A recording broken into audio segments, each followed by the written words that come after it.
عزیزان گرامی، یہ نعمت بے کراں جو ہمیں ملی ہے، اس کا احساس ہو سکتا ہے آج اکثر لوگ نہ کر رہے ہوں، اندازہ نہ کر پا رہے ہوں۔ اللہ رب العزت نے آپ ہی کو شب برات عطا کی ہے، آپ ہی کو شب قدر عطا کی ہے، جس کے متعلق قرآن کہتا ہے لیلۃ القدر خیر من الف شہر، 1000 مہینوں سے بہتر ایک رات تمہیں عطا کی گئی، تمہاری جھولی میں ہے۔ یہ تمام نیکیاں کرنے کے موقع تمہارے پاس آئے ہیں۔ رمضان المبارک جس قدر برکتیں لے کر تمہارے پاس آتا ہے، اس کی ہر ساعت میں، ہر لمحے میں عبادتیں رب تعالیٰ قبول کرتا ہے۔ دوسرے اوقات جو ہے قبولیت کی گھڑی ہے، جیسے قبولیت کے مقامات ہیں، قبولیت کے وقت بھی ہیں۔ جمعہ کے دن مغرب سے پہلے کا وقت جو ہے قبولیت کا وقت ہوتا ہے۔ بزرگوں نے جو لکھا ہے، اور خود میرے آقا صلی اللہ تعالیٰ علیہ وسلم کی حدیث پاک سے بھی، ہر فرض نماز کے فوراً بعد قبولیت کا وقت ہوتا ہے۔ جمعہ کی اذان اور خطبے کے بعد، خطبے کے بیچ میں نہیں بلکہ خطبے اور اذان سے پہلے جو وقت ہوتا ہے اسے وقت مستجاب کہا گیا ہے۔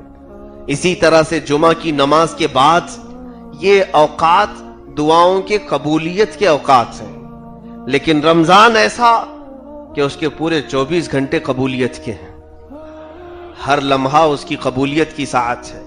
یہ انعامات پچھلی امتوں کو اس طرح سے نہیں دیے گئے تھے۔ عزیزان گرامی، رب تبارک و تعالیٰ نے ہمیں جو بے پناہ نعمتیں عطا فرمائی، ان تمام نعمتوں میں سے ایک نعمت یہ شب برات ہے۔ برات کسے کہتے ہیں، میں تھوڑا سا دلیلوں کے حوالے سے بات کر لوں اور اس کے بعد پھر اس کا ایک میسج دے دوں۔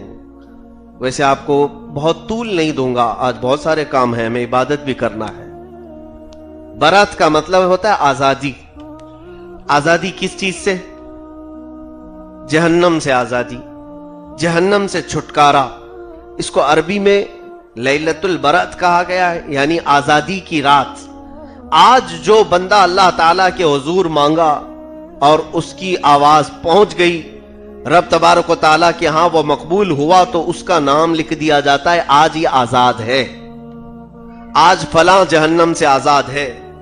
بلکہ ایک حدیث پاک میں رسول کریم صلی اللہ تعالیٰ علیہ وسلم فرماتے ہیں، بنو کلب کی بکریوں کے بالوں کے برابر۔ ایک خاندان تھا عرب میں جو بکریاں پالتے تھے، ان کی بکریوں کے بال زیادہ ہوتے تھے، ان بکریوں کے بالوں کے برابر لوگوں کو آج اللہ تعالیٰ جہنم سے آزاد کرتا ہے۔ کثرت سے لوگ آج آزاد ہو رہے ہوتے ہیں۔ اے کاش ہمارا بھی نام آزاد ہونے والوں میں آ جائے۔ جب یہ پکارا جا رہا ہوگا آج کہ فلاں بن فلاں آزاد ہے، فلاں بن فلاں آزاد ہے، فلاں بن فلاں آزاد ہے۔ آزادی کا مطلب ہے برات۔ اب یہاں پر ایک بات میں بہت ساری دلیلیں نہ دیتے ہوئے سمپل کچھ چیزیں سمجھا دوں گا آپ کو کہ عقل میں آ جائے آپ کی۔ آزادی اس کے لیے ہے جس کا ایمان ہو۔ ایمان والے کو جہنم سے آزادی ہے، کفر والے کو نہیں۔ کافر کو کبھی آزادی نہیں ہوگی۔ جہنم میں ایک بار کافر ڈال دیا گیا تو واپس وہ عبدالآباد کے لیے نہیں نکالا جائے گا۔ 100 سال کے بعد بھی نہیں، 1000 سال کے بعد بھی نہیں، 1,00,000 سال کے بعد بھی نہیں۔ کفر پر جو مارا اس کی آزادی نہیں۔ ایمان والا اگر گناہ کرتا تھا، بدعملی کرتا تھا اور پھر دوزخ میں چلا گیا، جس کی بنیاد پر سزائیں پا کر کے وہ پھر آزاد ہو سکتا ہے، تو ایمان والے کی آزادی کی بات میں کر رہا ہوں۔ اب یہاں پر یہ گتھی بھی سلجھ جاتی ہے، بعض لوگ کہتے ہیں یہ کوئی مسئلہ ہی نہیں ہے، برات بھی نہیں، شب برات بھی نہیں، لیلۃ البرات بھی نہیں۔ کچھ لوگ اس کی انکار کرتے ہیں، اسی لیے آج اندھیریاں ہی اندھیریاں ہیں کچھ لوگوں کے ہاں۔ الحمدللہ ہمارے ہاں ماحول خوب روشن نظر آتا ہے۔ اس کو ایک دلیل کے ذریعے سے میں بتاؤں آپ کو، کس کے لیے آزادی اور کس کے لیے نہیں، اس کا فیصلہ آپ ہی کر لیں گے۔ حضور پاک صلی اللہ تعالیٰ علیہ وسلم کی بارگاہ میں ایک صحابی آئے اور انہوں نے کہا، پتے کی بات ہے، یہ دلیل کے طور پر آپ محفوظ رکھ لیں اس کو۔ عرض کیا، آقا ایک یہودی تھا ہمارا دوست، وہ بہت اچھے اچھے کام کرتا تھا، مالدار تھا، لیکن وہ بیمار ہوا، مر بھی گیا، لیکن مرنے سے پہلے اس نے کچھ وصیتیں کی ہیں۔ توجہ، اس یہودی نے وصیتیں کی ہیں. کیا وصیتیں؟ میرے مال سے کچھ فقیروں کو کھانا کھلاؤ، کچھ فقیروں کو کپڑے پہناؤ اور کچھ غلاموں کو آزاد کرو.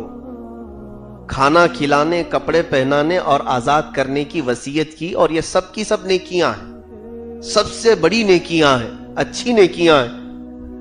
تو اس صحابی نے پوچھا یا رسول اللہ صلی اللہ تعالی علیہ وسلم، کیا ہم اس کی وصیت پر عمل کریں تو اس کا ثواب اسے پہنچے گا؟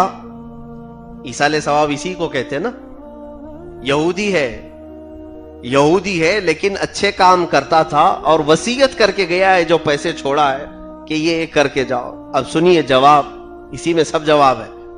اللہ کے حبیب صلی اللہ تعالی علیہ وسلم نے ارشاد فرمایا لو کان مؤمنا لنفعه بها، اگر وہ ایمان والا ہوتا تو یہ سارے کام ضرور اسے قبر میں فائدہ دیتے.